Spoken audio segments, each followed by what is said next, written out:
You know what mga pwede? Someone has messaged me, "Sir, na-scam ako." I got scammed. This is not the first time, but this is the second time. Paano nga ba ako na-scam? 17,000 recently. Did it happen? Alam niyo ba yung mga sangla apartment? Dito to sa Barangay West Rembo, no?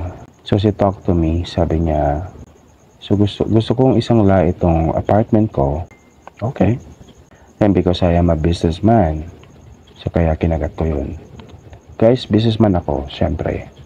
Kung saan ako kikita at tutubo, syempre papatusin ko yun. Sometimes it's good, sometimes it's not.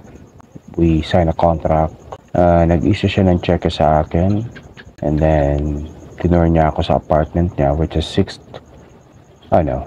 a 4th floor apartment. And I was convinced. That is the first time that na-scam ako. So what happened? Well, she issued me a check. The check is 10,000 for the next 12 months. Well, actually, makukonvince ka because there's a check involved. And then we have contract, price contract. And then after 12 months, okay naman. She paid me the interest of 10,000 monthly for 150,000 for 12 months. Then after that, after 12 months, nag-renew siya, another 12 months. Hindi ko na na-realize na doon na pala nagkakaproblema. Hindi na siya nakapag-issue ng another check sa akin. And so, nabahala ako and then I went to barangay. I would like to file a case. Nalaman ko that marami rin palang. It's like, it's not just me. So, marami siyang pinagsanglaan until umabot siya ng, I think, 5 million. No? Well, in the process, we went to NBI, file a case because it's like a modus. Hindi na naibalik yung 150,000 ko, but then the case is on a progress. Me, who is 150,000, but the rest of my sama ko, they got scammed for 1 million, 1.5, and someone is retired person. 350,000. Nakakaawa si matatanda, no? That is the first time na na-scam ako ng 150,000. Someone has messaged me recently, sabi niya, "Sir, na-scam ako 18,000. Well, nag-comment ako dito sa sa TikTok kasi nag-research ako about task scam. Scam uli ako ng 17,000. Happened? Well, this is what happened, guys. So I'm just creating this video for an awareness. No? Baka mangyari din to sa inyo. So I got scammed. Someone text me on Viber. This is what happened. Yun nga, meron nag-message sa akin, "Sir, na-scam din po ba kayo?" Na-scam din ako ng 17,000. So, na-scam siya ng 18,000. Ano bang ginawa niya? Ano bang ginawa ko? Which is actually the same. May nag-message sa akin sa Viber. So, all you need to do is to click the link and then it will gonna brings you through Lazada app. And all you need to do is just to heart the picture. Then every heart the picture, magdo-notify yun sa kanila and you will gonna get 50 pesos on that. Okay. The task was ended in 1 day and I earned 800 pesos.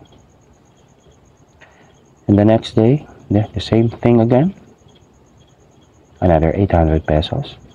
And then the third day, sabi niya sa akin, there will be a task. And pag na-complete mo yung task, you're gonna earn 5,000. Sabi ko, wow, what? That was an easy task. Task, second task, third task, until fourth task. The fourth task, yeah, the same thing. Mag-heart ka lang din dun sa mag-heart ka dun sa mga pictures sa Lazada. And then, mag-earn ka ng 50 peso. And then the fifth task, merong challenge. So, what is the challenge? Kailangan mong tumaya. So, there's a money involved. In that money involved, pag tumaya ka, it's like a Bitcoin platform and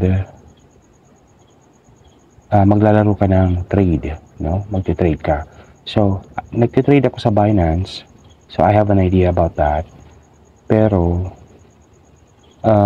dito, you will be the one to trade, no? Ikaw ang maglalaro. I-guide ka nila. And then, after that trade, you will gonna get paid. So, ano ba yung tinaya mo? First, tinaya ko is 900 pesos. So, that was the task.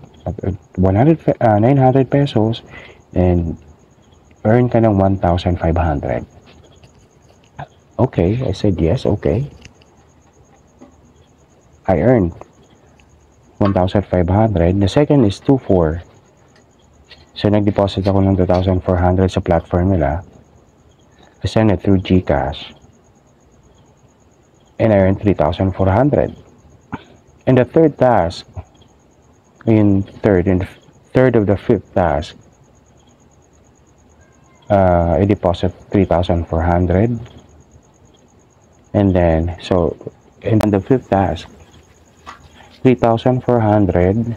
So, there are two choices, 3,400, 5,700, and 7,000 plus. So, if I choose the 3,400. And 3,400, there is 3 tasks inside the 3,400. So, you deposit 3,400. That was the first task. And the fifth task, you will play. And babalik sa'yo is nasa 6 to 7,000. And number 2, hindi pa natatapos yun because there are 3 tasks on the 5th task. So, 3,400 until nakapag-deposit ako ng 17,000. On the 17,000, ang sabi niya sa akin, the AI is asking another deposit. So, which means, hindi lang siya 3 tasks on the 5th task. Ang gusto niya is mag-deposit ako ng 45,000. So, I get that 45,000. I'm not gonna complete the task. I will not gonna get my money back. But the 17,000, you're gonna earn at 32,000. So, palaki na siya ng palaki. Until you get in the paid kasi what happened is, gusto mong mabawi yung unang dineposit mo na 3,400. So, gagawa ka ng paraan para matapos mo yung task. What will you do is to make another deposit. If you make another deposit, then nabait ka na nila. Hindi pa natapos yung task doon. They want you to get another deposit on a third task, which is 32,000. And sasabihin uli nila na hindi pa uli tapos yung task mo. Nag-increase na ngayon. Yung hinihingi nila, which is unstoppable task. Yun nangyayari para makapag-deposit ka na mas malaki. Happen. I stop at 17,000. Wala pa kasakit sa dibdib kasi guys, ang pera naman ay hindi napakadaling kitain. You know what? Hindi ko naman pinulit basta-basta yun. Going back doon sa 150,000 na scam sa akin, although nasa court na siya and there's a big progress. Ilan kami? We're 20 person almost. And we're still waiting, to win. And hopefully, sa akin naman, hindi man mabalik sa akin yung 150,000 ko. Although nabawi ko naman yun because of the interest na naibalik sa akin. But the principal is hindi na ibalik. Masakit pa rin kasi if you're a businessman, hindi ko naman sila kilala para pautangin ko ng 150,000. Ang swerte naman nila. When mabalik man o hindi, look at you. Napamedya namin sila. Sila pa yung galit. Sila pa yung feeling agrabyado. Okay. Second is 17,000 scam. Until nag-research ako, hindi lang pala ako, sobrang dami pala. That this scam is operating for a years. and more. It is really alarming to everyone na siguro hindi lang ako, some people are also experiencing this. Hanggang nakita ko sa balita sa GMA News na nangyari na pala to. My God, hindi ko man lang naisip that this happens already. Why? Well, if you are in a situation na gusto mong kumita ng malaki, you will never think to research. The lesson is, next time, you need to be very vigilant.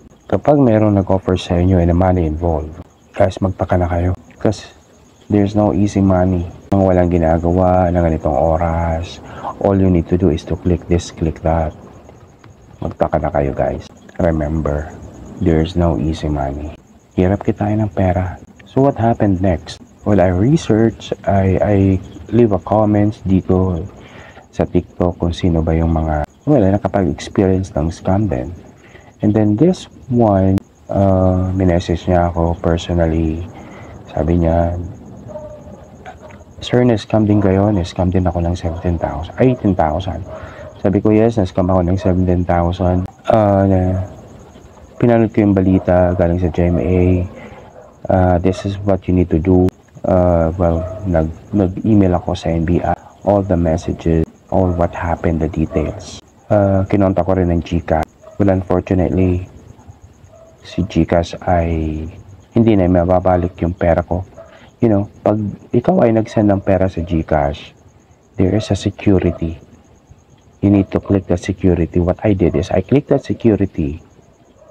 But the thing is, ang sabi ni GCash, since there is an OTP and you agree on that and click OK, that means you are authorized yourself to send the money.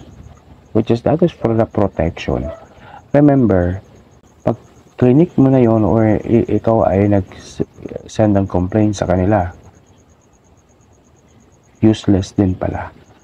That protection is only applicable kapag walang OTP yung pinagsendan mo. So, be very careful, guys. Mga padi sa inyo, be very careful. Kapag may nag-offer sa inyo or may naka-receive kayo ng text message saying that kikita ka dito, kikita ka dyan, well then stop. Double your money, yung mga clickbait na ganyan. From now on, what are the lessons? Of course, the lesson is no easy money. Tandaan nyo, guys, walang easy money dito sa mundo. If you want to earn, you need to earn it through hard work. Unless you're a businessman, you want to business, you want to put some business, there's always a risk. But I want to tell you something. Sa kanila na yung pera ko. Okay, that's okay. 150,000, 17,000. But next time around, alam ko na. Sabi nga nila, hindi ka naman matututo until you experience it. Sana may natutunan kayo sa akin ngayon. That's why I created this video.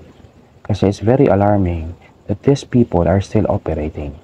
Nakakalungkot man, but maraming tao ang mapagsamantala sa mundo na hindi lumalaban mag-isa at hindi lumalaban ng patas. Sa ating mga nagtatrabaho, nagbabanat ng buto, I salute you, guys. Lumalaban kayo ng patas na wala kayong inapakang iba.